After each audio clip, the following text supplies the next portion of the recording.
están? Mira que me están extrañando. No creo.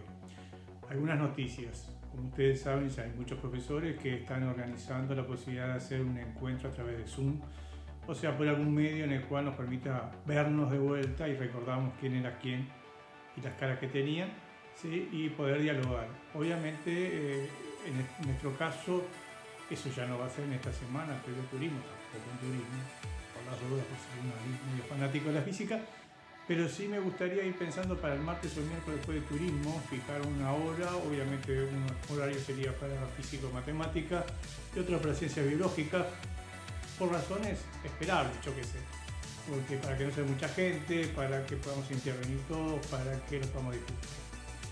O sea, martes o miércoles, la semana post-turismo, suponiendo que no empiezan las clases, obviamente si empiezan las clases lo que estoy diciendo está de más. Por grupo, ciencia biológica, yo les voy a mandar, como es por Zoom, les voy a mandar después el IT para que ustedes se puedan conectar y sería 40 minutos. Para ese primer encuentro, la idea es fijar si más o menos le está dando resultado este sistema de trabajo. Si quieren poner acento en alguna cosa más, recibo sugerencias, como siempre. Bien, ¿qué vamos a ver hoy? Nosotros vamos a hablar del tema de flujo eléctrico. Primer detalle importante, ustedes ya contestaron un drive muy bien contestado, tan bien contestado que muchas se repiten, por lo tanto la próxima vez lo voy a hacer en grupo, sobre el flujo y en particular el flujo eléctrico. El flujo eléctrico tiene obviamente dos partes, nombre y apellido. La palabra flujo forma parte del lenguaje cotidiano. Muchas veces en física el lenguaje cotidiano nos favorece, nos beneficia en cuanto a entender el concepto y a veces no nos ayuda. A veces esto está unido y a veces entra en crisis. En este caso hay muchos elementos en común y mi idea obviamente es trabajar en eso en común. Por ejemplo, el concepto de fuerza en muchas situaciones que nosotros planteamos es correcto, pero la fuerza como algo que se tiene es incorrecto desde el punto de vista físico. Y ahí el lenguaje no nos ayuda, el tema del trabajo es un concepto similar, energía, etcétera, etcétera. Nosotros para aquí lo que vamos a hacer es tratar de ver de qué elementos nos interesan de flujo que lo vamos a utilizar a nuestro favor. Bien, vamos a ver en nuestro lenguaje cotidiano qué quiere decir y para eso vamos a partir de ejemplos. Veamos esta situación. ¿Hay flujo aquí? Obviamente la respuesta de muchos de ustedes debería ser podría haber, pero no hay. Y si yo diera vuelta a esto, a ver, y frente a la pregunta ¿hay flujo? La respuesta es sí. Por lo menos de algo, eso verde, no sé qué es esa sustancia verde, que está ascendiendo en el sentido clásico. ¿Ah? Obviamente si asciende el verde, hay un flujo hacia arriba verde, hay un flujo hacia abajo del líquido blanquito, que no sabemos qué, pero no nos interesa tampoco. Ven también los efectos ópticos ahí muy interesantes. ¿Sí? Cuando estudiaron lentes. Física en todos lados, ¿sí? Obviamente el flujo en un lado como es hacia arriba tendría algún signo y si es hacia abajo otros signos. Observe, tiene que haber algo en movimiento, está atravesando una determinada superficie y parece que depende de signo. O sea, nadie hasta ahora ha hablado del tema de si el flujo tiene además dirección y sentido. Otra cosa importante, obviamente si le pregunto ¿se mueve el líquido, la sustancia esa verde que no sabemos qué es? Sí, ustedes van a decir se mueve hacia arriba. ¿Se mueve qué magnitud es? Físicamente es una velocidad. O sea, sí tiene una velocidad hacia arriba. No nos confundimos velocidad con esto que estamos definiendo flujo. Son dos cosas, dos magnitudes diferentes. Pensemos entonces, por los ejemplos que ustedes pusieron. Tenemos flujo, vamos usar el azul, ya que tenemos el azul, no, el negro, tenemos un flujo de líquido, el clásico, la palabra flujo viene de ahí en realidad, porque es un tema de fluido, flujo, que es muy similar, flujo de un líquido, puede ser flujo de personas, puede ser flujo, por ejemplo, cuando hay emigrantes, los emigrantes, la gente que entra y sale de un determinado país, ¿sí? Emigrantes, inmigrantes, o sea, los migrantes, de mercancías, ¿sí? Y lo que sea, entrada de determinadas cosas de papas, y puede ser, por ejemplo, de dinero. Digo, ejemplos de seguro ustedes tienen infinidad, ustedes ya me dieron algunos. ¿Qué encontramos en todos estos ejemplos? Bueno, en estos ejemplos hay, por un lado, un objeto material,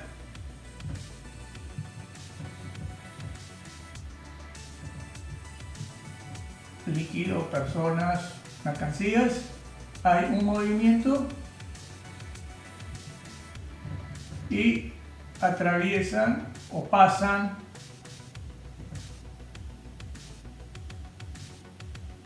por una determinada región o zona.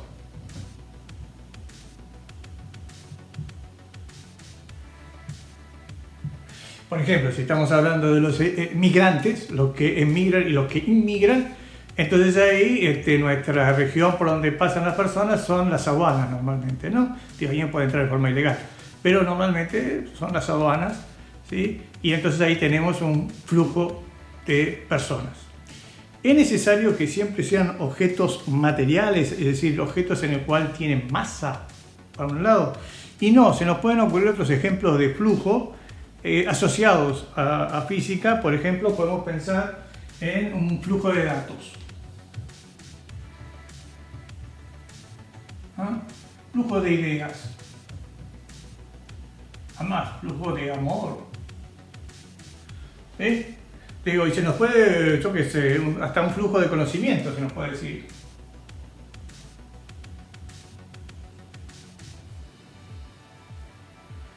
En ese caso, entonces, esta situación no parece como imprescindible, ¿no? Ahora, puede suceder de que ese flujo esté formado por objetos que estén en movimiento o objetos que no estén en movimiento. Es decir, puede suceder de que estén continuamente pasando algo o puede suceder de que yo puedo ver qué es lo que está pasando o no. Veamos un poquito, vamos despacio. Supongamos que estas son personas. Nuestros palillos son personas, ¿sí?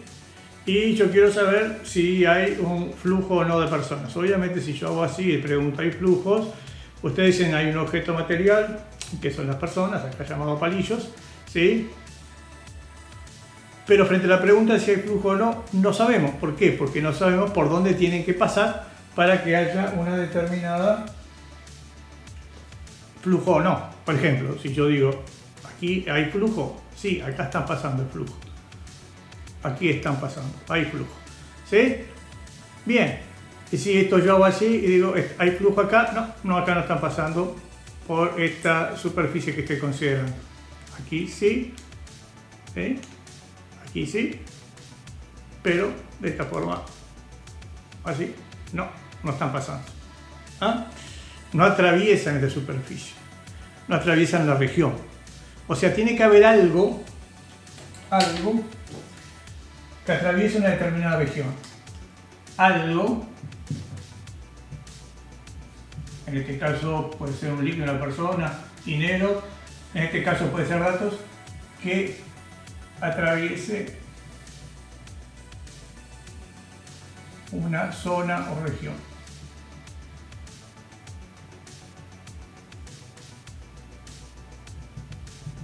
En algunos casos esa zona o región ya está establecida previamente. En otras cosas, obviamente los datos van por los conductores, los cables, ¿sí? El amor no sabemos por dónde se conduce y no sabemos si atraviesa una determinada zona. Y en algunos casos lo tenemos que establecer nosotros. Bueno, yo quiero calcular el flujo que atraviesa esto. ¿Ah?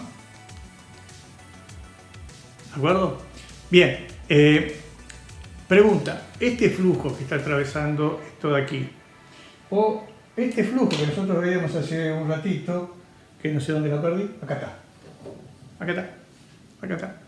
¿Sí? Frente a la pregunta, ¿este flujo es uniforme? La respuesta es no.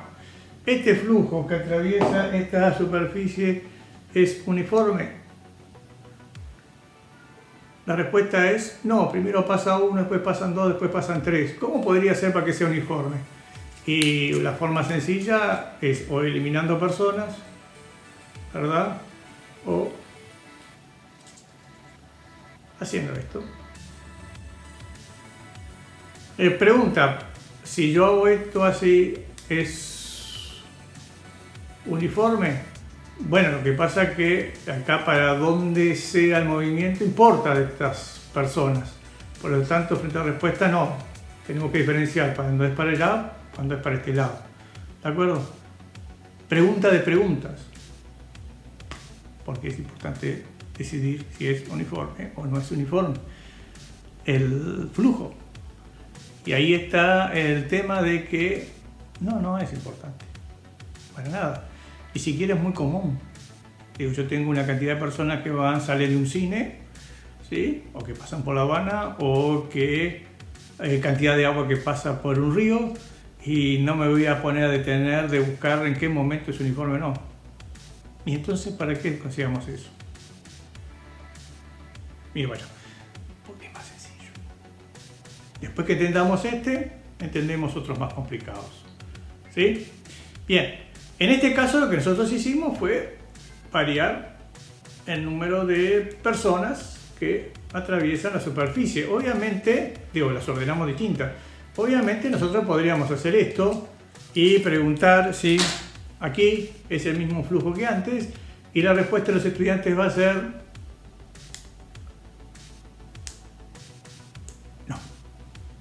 no es el mismo flujo.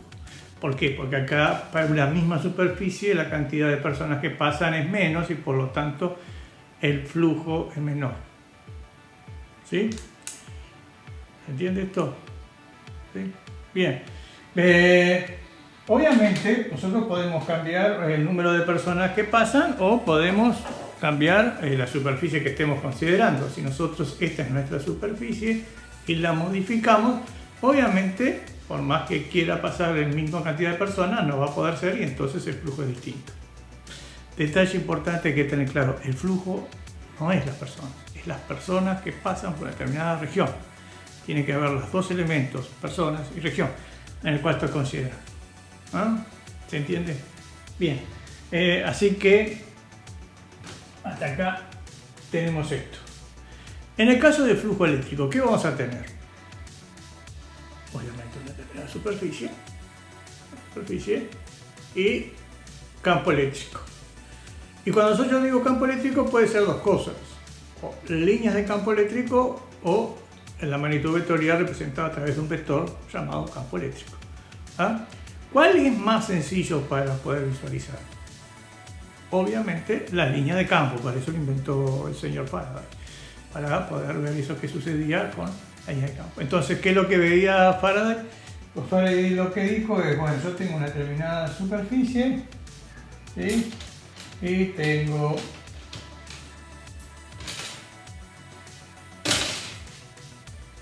una determinada superficie en la cual lo atraviesan determinadas líneas de campo.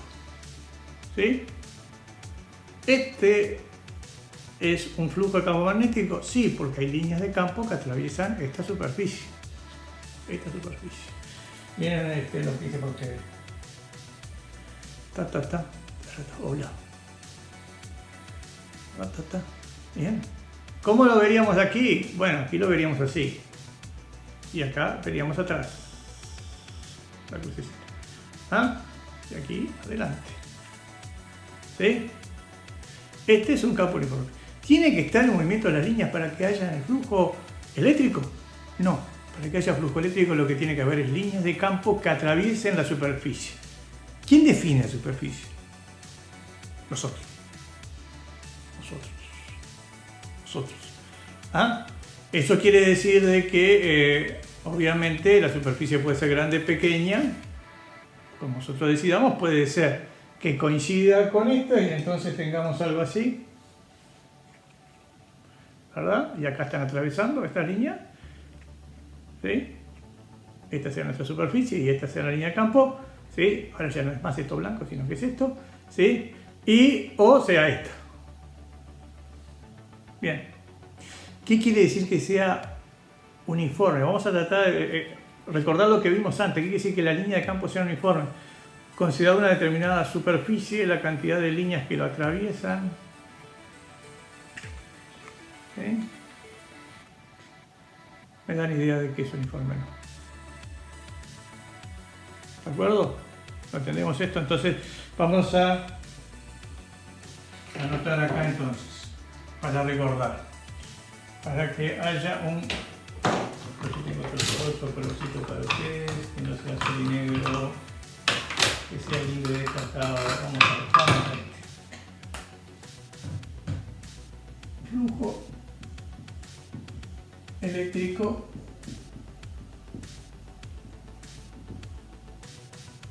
está vinculado con el campo eléctrico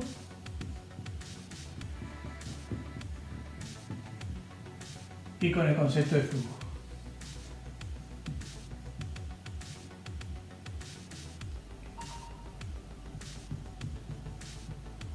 ¿Qué quiere decir la estas dos? Va a haber un flujo eléctrico cuando haya líneas de campo eléctrico que atraviesen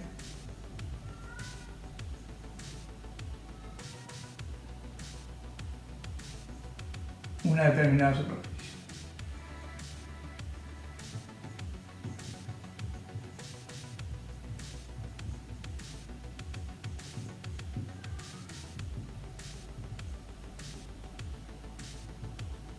Si no hay líneas de campo eléctrico que atraviesen esa superficie, entonces no hay flujo eléctrico. ¿Tiene que ser constante? Respuesta es no, pueden estar aumentando la cantidad de líneas, puede estar disminuyendo. ¿Sí? Nosotros ¿cómo vamos a considerar? Que siempre sean las mismas líneas de campo eléctrico. ¿Cómo se encuentra el objeto que crea el campo eléctrico? Quieto, es reposo. Recuerden que esto es electrostática. Y por lo tanto, las líneas de campo eléctrico no se van moviendo así. O sea, a ver, desde el concepto de flujo, y así como se imaginaba normalmente, se lo asociaba de como que había algo en movimiento. Acá no hay nada en movimiento, acá son líneas de campo que atraviesan. No hay líneas de campo que atraviesan, entonces no. Puede haber distintos signos para esas líneas de campo, para ese flujo eléctrico. Y sí, dijimos que para allá podríamos poner una cosa, para acá ponemos otro, ¿sí? Y de ahí podemos hacerlo variar, ¿sí? ¿Cómo no? ¿Puede suceder de que tenga dirección y sentido el flujo? No. Y si no tiene dirección y sentido, ¿qué magnitud es? Escala. Una cosa más. ¿Hay ecuaciones aquí? Acá. ¿Hay ecuaciones? No. Esto es una definición cualitativa, es una definición que me ayuda a pensar cuando hay. ¿Necesitamos una ecuación? Obviamente, esto es física, necesitamos una ecuación. No hay forma de que no necesitemos una ecuación. Pero, ¿sí? Lo primero es entenderlo, el concepto cualitativo, vincularlo con lo anterior, ¿sí? Si quieren hasta pueden imaginar como que las líneas se mueven, a pesar de que no se mueven, ¿sí? O sea, se podrían llegar a mover, pero es más complicado, ¿sí? Y después que entienden eso, después que dicen ¿hay? ¿No hay? Después deciden todo lo otro, cómo lo calculo, qué sentido, qué signo tiene, si es positivo o negativo, cuáles son las unidades, ¿Sí? ¿Se entendió hasta acá? Flujo eléctrico, líneas de campo eléctrico que atraviesan una determinada superficie, ¿sí? Hay que definir cuál es la superficie que voy a trabajar y ver cuáles son las líneas que lo deberían atravesar o no esa superficie. Seguimos con otra cosa. ¿Salió bien?